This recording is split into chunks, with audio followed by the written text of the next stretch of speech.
Welcome back student. तो इस video lecture में हम डिस्कस करेंगे एंडोक्राइन फंक्शन ऑफ टेस्टिस के बारे में। So first of all start लेते हैं व्हाट इज़ टेस्टिस।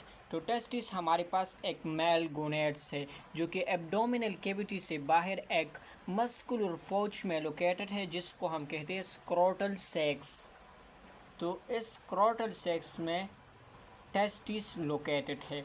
अगर नंबर की बात करें तो testis are pairs in number. Pairs and number. So this is a sample introduction of the testes. अब एंडोक्राइन फंक्शन का मतलब क्या है? क्योंकि बेसिकली इनसे जो हार्मोन सिक्रीट होते हैं इन्हीं को हम बेसिकली कहते हैं endocrine function of the testis. तो मेन टॉपिक का मकसद क्या है कि जो हार्मोन टेस्टिस सिक्रीट होते हैं इन्हीं को आज हम डिस्कस करेंगे। So this is the endocrine function of testis. Overall अगर देखा जाए तो टेस्टिस का टू इम्पॉर्टेंट फंक्शन है।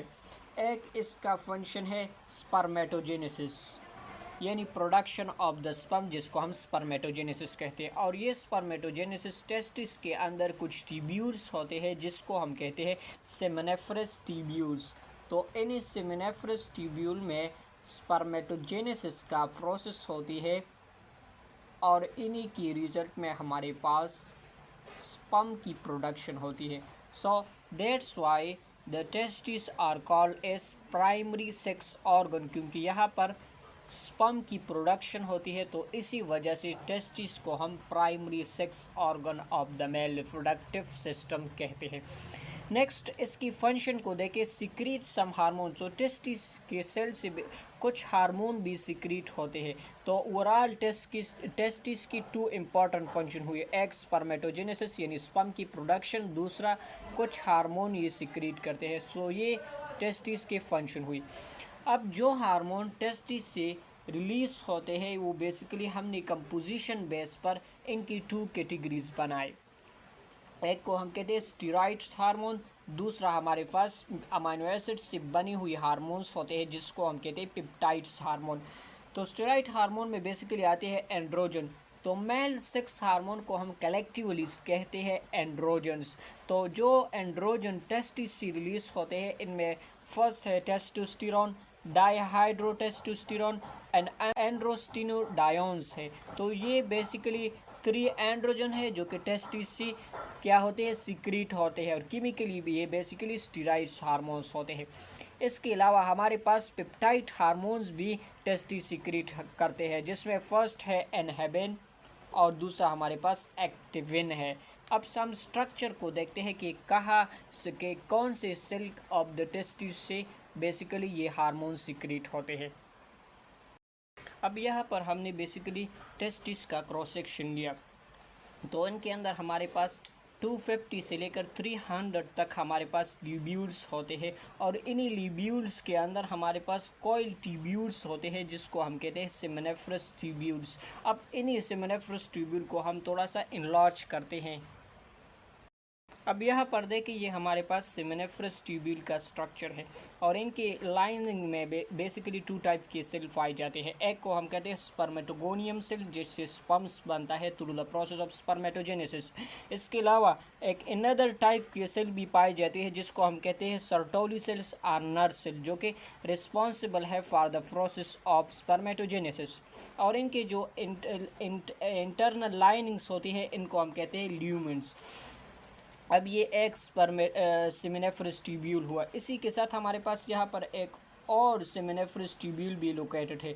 तो 2 सेमिनिफरस ट्यूब्यूल के दरमियान हमारे पास क्या होते हैं, कुछ सेल्स होते हैं जिसको हम कहते हैं इंटरस्टेशियल सेल्स कहते हैं या जिसको हम लेडिक सेल कहते हैं, लेडिक सेल। तो ओवरऑल अगर टेस्टिस के हार्मोन की बात करें तो 2 सेल से बेसिकली ये हार्मोन्स बनते हैं। एक हमारे पास सर्टोली सेल्स है जिससे एनहेबिन एंड एक्टिविन बनते हैं, दूसरा हमारे पास लेडिक सेल है जिसको हम इंटरस्टेशियल सेल्स भी कहते हैं और इसी से बेसिकली टेस्टोस्टेरोन रिलीज होता है जिसको हम कहते हैं एंड्रोजन। सो फर्स्ट स्टार्ट लेते हैं स्टेरॉइड हार्मोन में एंड्रोजन से। So first headings regarding to the androgen that is source of secretion of the androgen, यानी कहाँ से ये एंड्रोजन सिक्रीट होता है। अब यहाँ पर source of secretion of androgen में जो फर्स्ट सोर्स है वो बेसिकली टेस्टिस है। तो जैसे हमने डायग्राम में भी पढ़ा कि 2 सेमिनिफरस ट्यूब्यूल के दरमियान हमारे पास एक इंटरस्टेशियल सेल्स पाया जाता है जिसको हम कहते हैं लेडिक सेल्स। और ये लेडिक सेल बेसिकली क्या करते हैं, जो एंड्रोजन सिक्रीट करते हैं इसको हम कहते हैं टेस्टोस्टेरोन्स। अब इसके अदर सोर्स से भी एंड्रोजन की सिक्रीशन होती है, जैसे हमारे पास एड्रिनल कॉर्टेक्स है, तो किडनी के ऊपर हमारे पास एक ग्लैंड लोकेटेड है जिसको हम कहते हैं एड्रिनल ग्लैंड्स। तो इस एड्रिनल ग्लैंड के हमारे पास 2 पोर्शन है, एक इसका आउटर मोस्ट पोर्शन है जिसको हम कहते हैं एड्रिनल कॉर्टेक्स, और ये एक इसका इनर मोस्ट रीजन है जिसको हम कहते हैं एड्रिनल मेडुला। अब ये जो एड्रिनल कॉर्टेक्स है इनमें 3 लेयर्स होते हैं, एक इसका आउटर मोस्ट लेयर है जिसको हम कहते हैं ज़ोना ग्लोमेरुलोसा, इसके बाद जो लेयर्स है इसको हम कहते हैं ज़ोना फिसिकुलेटा, और inner most layer of the adrenal cortex को हम कहते हैं ज़ोना रेटिकुलरस।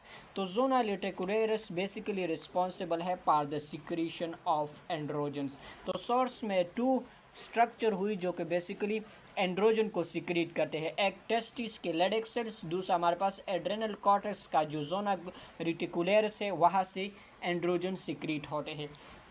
अब जो एड्रिनल कॉर्टेक्स से जो एंड्रोजन रिलीज होते हैं वो बेसिकली इनका सिग्निफिकेंट फिजियोलॉजिकल इफेक्ट नहीं होता क्योंकि ये स्मॉल क्वांटिटीज़ में रिलीज होते हैं from the zona reticularis of adrenal cortex.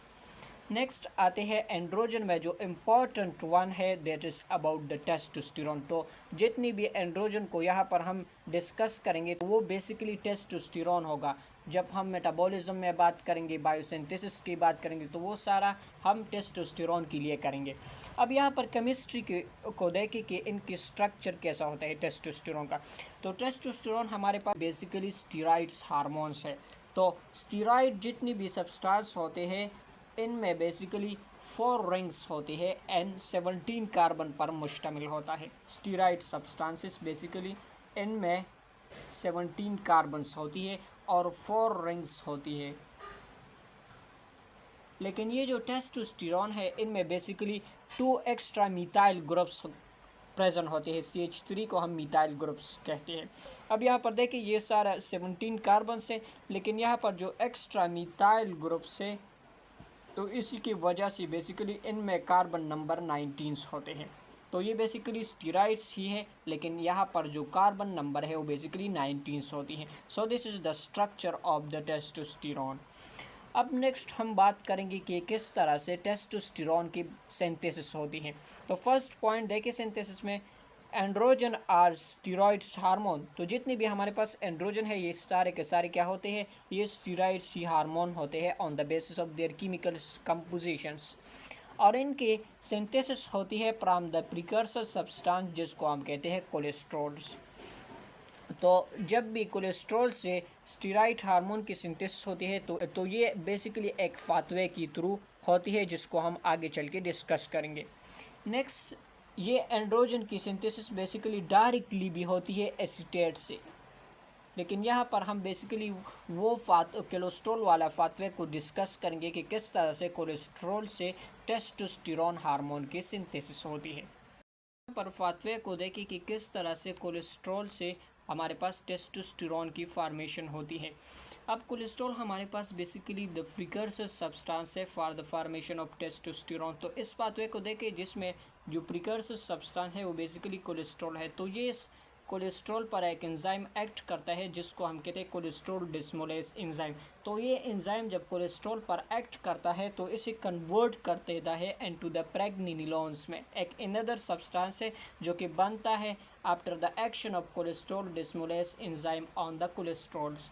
अब नेक्स्ट देखें हमारे पास जो प्रेग्निनिलोन्स बना है इस पर अनदर एंजाइम एक्ट करता है और इस प्रेग्निनिलोन्स को कन्वर्ट करता है इनटू 17 हाइड्रोक्सी प्रेग्निनिलोन्स में, और इस एंजाइम का नाम है 17 अल्फा हाइड्रोक्सिलेस एंजाइम। तो ये एंजाइम बेसिकली प्रेग्निनिलोन्स को कन्वर्ट करता है इनटू 17 हाइड्रोक्सी प्रेग्निनिलोन्स में। अब 17 हाइड्रोक्सी प्रेग्निनोलोन्स कन्वर्ट होता है इनटू द डी हाइड्रोएपेंडोस्टेरोन्स में, और ये स्टेप बेसिकली कैटालाइज करते हैं by the enzyme that is 1720 hydroxylase enzyme. Next देखिए जो हमारे पास जो प्रोडक्ट बना है जिसका नाम है डिहाइड्रोएपेंडोस्टेरोन से, तो ये अगेन अनदर सब्सटेंस में कन्वर्ट होता है जिसका नाम है एंड्रोस्टेनिडायोन से, जो कि बना होता है फ्रॉम द डिहाइड्रोएपेंडोस्टेरोन्स में with the help of enzyme 3 beta hydroxy steroid dehydrogenase enzyme. और इन एंड्रोस्टेनिडायोन से बेसिकली हमारे पास फाइनली टेस्टोस्टेरोन बनता है with the help of 17 hydroxy steroid dehydrogenase enzyme. तो ये बेसिकली ओवरऑल पाथवे है कि किस तरह से कोलेस्ट्रॉल से टेस्टोस्टेरोन की फॉर्मेशन होती है। हर एक स्टेप बेसिकली कैटालाइज करते हैं बाय द पर्टिकुलर एंजाइम। तो यहाँ पर देखिए ओवरऑल अगर एंजाइम की बात करें तो 2 हमारे पास हाइड्रोक्सिलेज एंजाइम है और 2 हमारे पास डिहाइड्रोजिनेज एंजाइम यूज होता है in the biosynthesis of the testosterone. Next देखिए plasma level and transport of the testosterone. तो टेस्टोस्टेरोन की सिंथेसिस हो चुकी है, अब इनका अमाउंट प्लाज्मा में कितना है।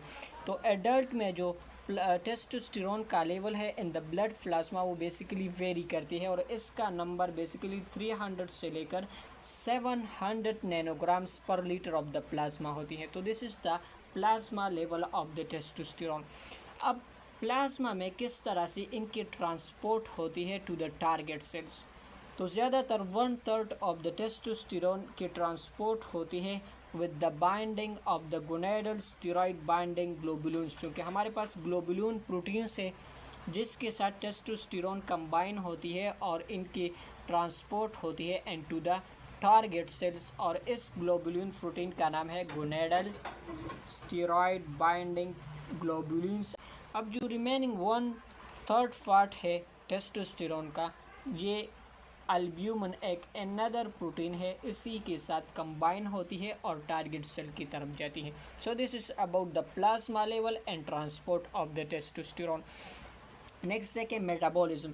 तो जब भी टेस्टोस्टेरोन अपना फंक्शन परफॉर्म कर तो फंक्शन के बाद इनको डिग्रेड किया जाता है, जिसको हम कहते हैं मेटाबॉलिज्म यानी ब्रेकडाउन ऑफ द टेस्टोस्टेरोन। तो अब देखिए ज़्यादातर टिश्यू में टेस्टोस्टेरोन को कन्वर्ट किया जाता है इनटू द डाईहाइड्रो टेस्टोस्टेरोन में, जबकि कुछ टिश्यू जैसे हमारे पास एडिपोज टिश्यू हुई, लेवर हुई एंड हाइपोथैलेमस है, तो इनमें टेस्टोस्टेरोन को कन्वर्ट किया जाता है इनटू एस्ट्राडायोल में। अब देखिए major portion of the testosterone इनकी डिग्रेडेशन बेसिकली लिवर में होती है। तो जितनी भी टेस्टोस्टेरोन है इनको एक इनएक्टिव फॉर्म में कन्वर्ट किया जाता है, जिसको हम कहते हैं एंड्रोस्टेरोन्स एंड डिहाइड्रोएपेंडोस्टेरोन्स। तो ये 2 सब्सटेंस है जो कि बने होते हैं फ्रॉम द टेस्टोस्टेरोन, और ये बेसिकली इनएक्टिव फॉर्म है टेस्टोस्टेरोन के, और ये बेसिकली बॉडी से थ्रू द यूरिन बॉडी से ये एक्सक्रीट होते हैं। So this is the metabolism of testosterone. अब नेक्स्ट डे की mode of action of testosterone के, किस तरह से टेस्टोस्टेरोन टारगेट सेल में एक्शन परफॉर्म करते हैं। तो फर्स्ट देखिए टेस्टोस्टेरोन। तो टेस्टोस्टेरोन हमारे पास एक स्टीरॉइड्स हार्मोन है। तो जितनी भी हमारे पास स्टीरॉइड्स हार्मोन्स होते हैं इनके लिए जो रिसेप्टर्स होती है सेल में वो लोकेटेड होते हैं या तो साइटोप्लाज्म में या न्यूक्लियस में। इनके लिए क्या होती है, रिसेप्टर लोकेटेड होती है। और जो हमारे पास पेप्टाइड्स एंड प्रोटीन हार्मोन है तो इनके लिए रिसेप्टर सेल मेम्ब्रेन पर प्रेजेंट होते हैं। अब जो टेस्टोस्टेरोन है चूँकि ये स्टेरॉइड्स हार्मोन है तो इन्हीं के लिए भी रिसेप्टर साइटोप्लाज्म में प्रेजेंट होती हैं। अब टेस्टोस्टेरोन के लिए जो रिसेप्टर्स होती है वो इनको हम कहते हैं androgenic receptors, and before binding of the testosterone ये एंड्रोजेनिक रिसेप्टर बेसिकली साइटोप्लाज्म में ही प्रेजेंट होते हैं। अब जब ये टेस्टोस्टेरोन आता है और साइटोप्लाज्म में आता है तो ये इन एंड्रोजेंस रिसेप्टर के साथ अटैच होता है और एक कम्प्लेक्स बनाता है जिसको हम कहते हैं टेस्टोस्टेरोन रिसेप्टर कम्प्लेक्स बनाता है।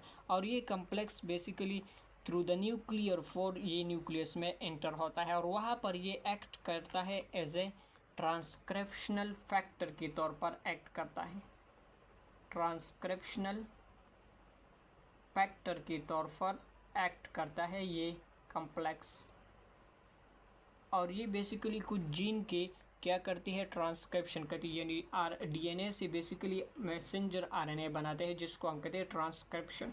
और ये मैसेंजर आरएनए न्यूक्लियर पोर के थ्रू ये साइटोप्लाज्म में आते हैं और उनको राइबोसोम्स, एक प्रोटीन फैक्ट्री है जिसको हम कहते हैं राइबोसोम। तो ये राइबोसोम इन मैसेंजर आरएनए को रीड करते हैं और इन्हें से प्रोटीन बनाता है।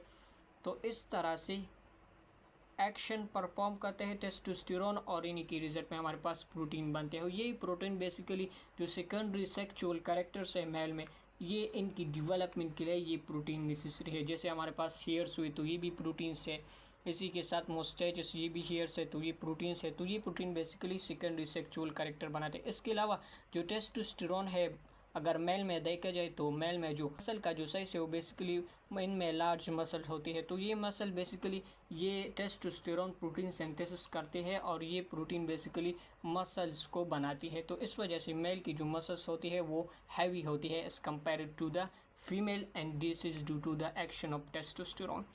अब फाइनली टेस्टोस्टेरोन की फंक्शन क्या है? फर्स्ट फंक्शन को देखें, it stimulate development of accessory sex organ like penis, scrotal sac, epididymis, vas deferens, seminal, vesicle and prostate gland. तो एक्सेसरी सेक्स ऑर्गन ऐसे ऑर्गन्स होते हैं जो कि रिस्पॉन्सिबल इम्पॉर्टेंट होते हैं रिप्रोडक्शन में, लेकिन ये बेसिकली गेमीट स्पर्म नहीं बनाती, जिसमें आपके पास पेनिस आता है, स्क्रूटल सेक्स है, एपिडिडाइमस है, वेस्ट डिफरेंस है, और इसी के साथ जो हमारे पास सेमिनल, वेसिकल, एक्सेसरी ग्लैंड है वो आते हैं। तो इनकी डेवलपमेंट के लिए भी क्या होती है, टेस्टोस्टेरोन ये रिस्पॉन्सिबल होती है। नेक्स्ट फंक्शन को देखें, इट डिटरमाइन सेक्स अर्ज अट्रैक्शन फॉर फीमेल पार्टनर। ये जो फीमेल पार्टनर के लिए जो अट्रैक्शन होती है, सेक्स अर्ज जो मेल्स में होती है, तो ये बेसिकली टेस्टोस्टेरोन की वजह से होती है। अब नेक्स्ट फंक्शन को देखें, it stimulate the development of secondary sexual characteristics of male. तो मेल में जितनी भी सेकेंडरी सेक्सुअल कैरेक्टर्स होती है वो भी बेसिकली क्या टेस्टोस्टेरोन ही कंट्रोल करती है। जैसे हमारे पास बॉडी हेयर्स हुए, बियर्ड्स हुए जिसको हम कहते हैं दाढ़ी, मोस्टेचस, मूंछें वगैरह, and male deep voice, aggressive nature of male. तो ये सारे सेकेंडरी सेक्सुअल कैरेक्टर्स है और ये कंट्रोल करते हैं बाय द टेस्टोस्टेरोन्स। अब जो नेक्स्ट हार्मोन है जो कि टेस्टिस से क्रिएट होते हैं, इनको हम कहते हैं पेप्टाइड्स हार्मोन्स। तो ये हार्मोन बेसिकली अमीनो एसिड्स से बने होते हैं। अब इन पेप्टाइड्स हार्मोन में हमारे पास 2 टाइप के हार्मोन्स है, एक को हम कहते हैं एनहेबिन और दूसरा हमारे पास एक्टिविन है। तो फर्स्ट वन दैट इज एनहेबिन। तो टेस्टिस के अंदर हमारे पास ट्यूब्यूल्स होते हैं जिसको हम कहते हैं सेमिनिफरस ट्यूब्यूल, और इन्हीं सेमिनिफरस ट्यूब्यूल में हमारे पास कुछ सेल प्रेजेंट होते हैं जिसको हम कहते हैं सर्टोली सेल्स। तो इन्हीं सर्टोली सेल से बेसिकली एनहेबिन सिक्रीट होता है, and this Sertoli cell it will release this inhibin by the action of FSH. तब यहाँ पर ओवरऑल देखिए कि किस तरह से एनहेबिन सिक्रीट होता है फ्रॉम द सर्टोली सेल्स।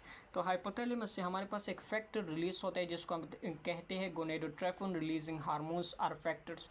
तो ये एंटीरियर पिट्यूटरी पर एक्ट करता है और वहाँ से 2 ट्रॉफिक हार्मोन को सिक्रीट करते हैं। एक को हम कहते हैं एफएसएच फॉलिकल स्टिमुलेटिंग हार्मोन, दूसरा हमारे पास ल्यूटेलाइजिंग हार्मोन है। तो ये एफएसएच हार्मोन जो कि एंटीरियर पिट्यूटरी से रिलीज हो चुका है, ये बेसिकली सर्टोली सेल पर एक्ट करता है और वहाँ से सर्टोली सेल बेसिकली क्या करते हैं, स्पर्मेटोजेनेसिस के प्रोसेस को इनहेंस करता है। तो जब भी स्पर्मेटोजेनेसिस का प्रोसेस इंक्रीज होते हैं तो इसी की वजह से स्पर्म काउंट इंक्रीज होते हैं। तो इस केस में सर्टोली सेल एक पेप्टाइड हार्मोन को सिक्रीट करते हैं जिसको हम कहते हैं एनहेबिन। और यही एनहेबिन बेसिकली इनका मेन फंक्शन क्या होता है, it will regulate the spermatogenesis. तो ये एनहेबिन जब रिलीज होते हैं तो ये नेगेटिव फीडबैक के थ्रू एंटीरियर पिट्यूटरी पर एक्ट करते हैं, वहाँ से एफएसएच के सिक्रीशन को डिक्रीज कर देता है जिसकी वजह से स्पर्म काउंट डिक्रीज होता है यानी नॉर्मल तक आता है। तो दिस इज़ द एनहेबिन। इसके अलावा ये एनहेबिन डायरेक्टली हाइपोथैलेमस पर भी एक्ट करता है और वहाँ से जीएनआरएच की सिक्रीशन को डिक्रीज करता है और इसी की वजह से भी स्पर्म काउंट जो इंक्रीज हो चुका है इनको नॉर्मलाइज कर देता है। नेक्स्ट है एक्टिविन। तो ये एक्टिविन बेसिकली एनहेबिन के अपोजिट में एक्ट करता है और ये भी बेसिकली सर्टोली सेल से ही रिलीज होता है। तो जब भी स्पर्म काउंट डिक्रीज होता है तो इस केस में एक्टिविन रिलीज होता है फ्रॉम द सर्टोली सेल और ये एक्ट करता है एंटीरियर पिट्यूटरी पर। वहाँ से FSH की सिक्रीशन इंक्रीज कर देता है, जिसकी वजह से जो स्पर्मेटोजेनेसिस का प्रोसेस है वो एक्सेलरेट होता है। तो दोनों का सोर्स ऑफ सिक्रीशन सेम है, ये भी सर्टोली सेल से रिलीज होता है। इसके अलावा जो एक्टिविन है ये बेसिकली लेडेक सेल से भी रिलीज हो सकता है और इसका function inhibin basically it will regulate the process of spermatogenesis, जबकि एक्टिविन क्या करते हैं, ये स्पर्मेटोजेनेसिस का जो प्रोसेस है इनको एक्सेलरेट कर देता है। So this is overall about the endocrine function of testis. Thank you so much.